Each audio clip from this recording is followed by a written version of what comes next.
What is the difference between recasting and refinancing?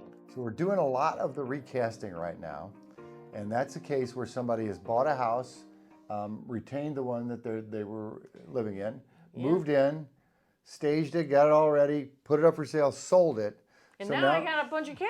Right.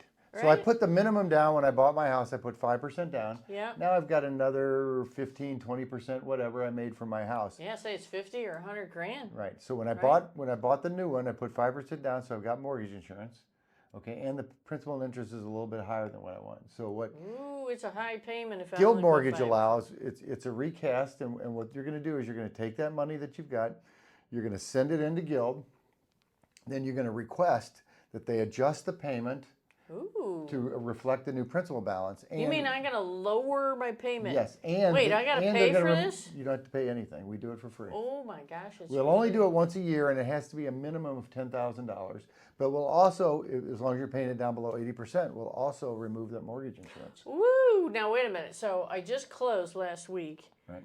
And I put this 5% down. And by the way, it's not just if I sell my home and have a bunch of equity. Right. It's if I have cash from anything, so you right? inherited some money. Right. Yes. Yeah, anything. Right. All right. So, and I have this big lump I want to put down. You're telling me I can put down, they'll lower my payment for free. Right. Does it change my interest rate? It does not change the interest rate. The interest rate stays the same. And it doesn't cost me anything because it's not the same as refinancing, Nope. is it? Nope. All so right. now let's say the same situation, but the rates are considerably lower. Well, we might want to think about paying that loan down and refinancing. So refinancing is a whole nother ballgame. It is, and I think a refinancing is like I'm buying the house from myself. I'm actually paying that old loan off. I'm putting a new loan in place. And I got a lot of questions about that. Now, do I have to go back to a 30-year loan? Can. Let's say I have a 30-year or a 20-year. Do I have to go snap back to that? No, you don't. You can choose the term. So you can actually do, with Guild, it's really cool because you can keep the term the same. So let's say you've been in that loan for 30 months, okay? And you refinance, you can actually set up the new loan to stay at 330, so you're on the exact same schedule. I see. Now, a lot of people, depends on your circumstances, you may want to go back to that 30-year because that's going to drop that payment even more. It depends on your circumstances. Just know you have a lot of different options. All right. Now, so recasting is not allowed on the government loans. It's just going to be on the conventional loans. Only conventional. On the FHA, VA, USDA, MHDC, those loans are not going to allow the recasting. Oh, not going to allow the recasting. Okay, so how do I refinance? What types of refinance? Are there different types, or is it just one size fits all? No. The conventional has their own programs. We can use that on a conventional loan. We can use the existing appraisal for up to a year. Ooh, so if rates were to drop, I could do that. Right. All right. If we got an FHA loan has a great program. It's an FHA Streamline. They don't require a credit report. They just require that we prove that you've made 12 payments on time, no 30-day lates. We have to verify a utility bill that you still live in the house. Okay. And we have to verify your Social Security number. No appraisal? No appraisal. What about income? We don't even verify the income. Ooh. Wow, that is a good deal. That's only FHA though. FHA. VA has its own, but on the FHA one, they do not allow you to increase that loan amount. So you're not going to be able to skip a payment. You're going to be able to roll in a lot of the closing costs. But I can just reduce my interest rate. Does this cost me anything? It does. We have to update the title. There are some fees. There's some lender fees involved. So is it pretty minor though compared to not streamlining? The advantage of the Streamline is we don't need a credit report. We don't need to verify your income. And it could be no appraisal cost. Is it same underwriting fee for the lender? Yes, right. Okay, and still got to update the title. Right. Okay, but it's very easy. But if there's equity, you may want to go ahead and get an appraisal and see. And VA and FHA will allow you to go up to 80% on a cash out refinance. Okay, well that's a different scenario right. Now VA, real quick, VA has their one. It's called the Interest Rate Reduction Refinance Loan, the IRRRL we call it. And that's very similar to the FHA Streamline. Not a lot of paperwork. Okay. Very easy to do. Now VA does limit how many times you can do that and how soon you can do that because it was abused for a while. Okay. It's a little bit longer. Check with your lender. Okay, now if you talked about cash out refi, what does that mean? So that means you're going to get a new appraisal on the property.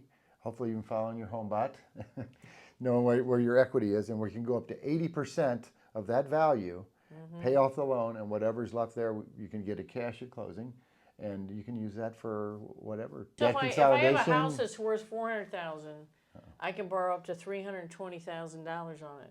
Right. Is what you're saying. Cash out. So if I only owe $250, and you'll let me go to $320, right? Then I've got this $70,000 that I could do something else with. Right. And we've seen people use it for debt consolidation. We've seen it for home improvement, purchase another property. So are you saying I can use it for anything I want? You know, the lender's going to want an explanation of what it's for. I've never heard a loan get denied because of that explanation, but yes, you can use it for I whatever can buy a boat? Of course, yeah. A car? A wedding. I've seen all kinds of crazy Vacations? stuff. Vacation. Don't yeah. recommend it. So in the wealth building area here, we don't recommend cash out refinances for cars and boats. And one of the thing is that those car loans end up being 30-year loans. You know the interest that you pay on them as opposed to just getting a 5 or 7-year car loan if you have to get a car loan. But you know, we worked at the same way. I've had people tell me, this is only saving me $70 a month. Well, over 20 years, I mean, that's a very big number. When do I know, Glenn, when it's time to refinance? Yes. All right, this is a big deal. And you know, a lot of times now, because we saw the rates go up from 2.5%, 3% to 7.5%, 7.75%. It's been a tough 3.5 years. Yes, it has. But a lot of times we bought that house thinking, well, rates come down, I'll refinance. And we talked to a lot of those people that were at 3%, 2.5%. They didn't start there. It was very few of them that started. That's correct. A lot of them started at 6.75%, 7%. And They refinanced to 4.5%. They refinanced to 3.5%. They've refinanced multiple times. And this is part of building your wealth. So we are here 100%. to help you build your wealth. And this is definitely a big deal because over 30 years, even a reduction of $75 can be $20-something thousand, right? Yes. Or more. So when we're talking about when is it time, it just means how much lower of a rate do I need. So wait a minute, you just said break-even point. Right. So let's just stop there before we look at that. What do you mean by break-even point? So there's going to be a cost to refinance. And if you listen, there's always ads for no-cost refinance. So no, on that no-cost refinance, what the lender is doing is he's taking that interest rate and he's raising it. So he gets a bigger premium and he takes the money he gets for selling that loan and he's going to use that to pay off the closing costs. Or he raises your loan balance. Or then that's not a no cost. So there's and that's very deceptive. Make sure you're comparing apples to apples and oranges and oranges. But if I owe $200 and it costs me $3,000 to refinance, I borrow $203. It's no cost, right, Glenn? No, you paid $3,000 in costs. Even part you of know the wealth that. Building. It's just no money out of your pocket. Exactly. That's the deal. And there, you could get a no-cost refinance, but instead of getting a rate at 7.25%, that rate might be 7.5 or 7.5. I see. Now, on a $250,000 loan, closing costs would be a little bit more. Let's say $3,000. Dropping 0.25% might save you as much as $36 a month. So now you can make that up in a little less than 7 years. But here's where, on the bigger loan, this is why when does it make sense to refinance is how much do I owe? What's my current rate? What can I get? A 0.25% drop on a $450,000 loan could save you $64 a month. Right, and it would take me like how long if it cost me less than 4 years.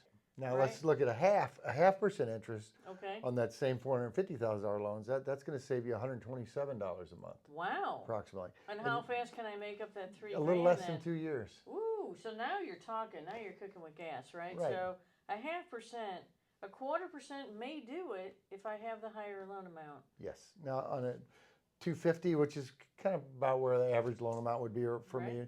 That's going to save you $71 a month, and you make that up in 3.5 years, and that's a real savings. What we do see is people cash out refinance and get right back in the hole again. Yes. In 3 to 5 years, they're back in the same hole, and they're pulling more cash. So they're using their home like an ATM. And talking about refinancing, we don't want you to use it like it is an ATM, and you have to be careful with it. I had a client one time. I set him up so beautifully. He had a wonderful little home. It was great price. He calls me 2 years later to sell it, and someone had talked him into a second mortgage on it and pulling out like $50,000, and now he was underwater. because it was not in this time period of mortgages going up and up. It was like 2008, 2010. And we had to short sale the house over it. So be careful. Well, You and talk then to on the somebody other hand- honest like Glenn, he's not going to try to talk you into borrowing On the stuff. other hand, my that's in sister wanted, she's at 7, I can't remember, she's going to drop about 0.5%. So she's going to save in that $60, $65 a month. But what she's going to do is she's going to pull out $20,000 and she's going to remodel her bathroom. So she's going to increase the value of her asset. So. Her payment's essentially going to stay the same. And she's got a new bathroom and a house that's worth more money. So just be careful what you do if you cash out on them.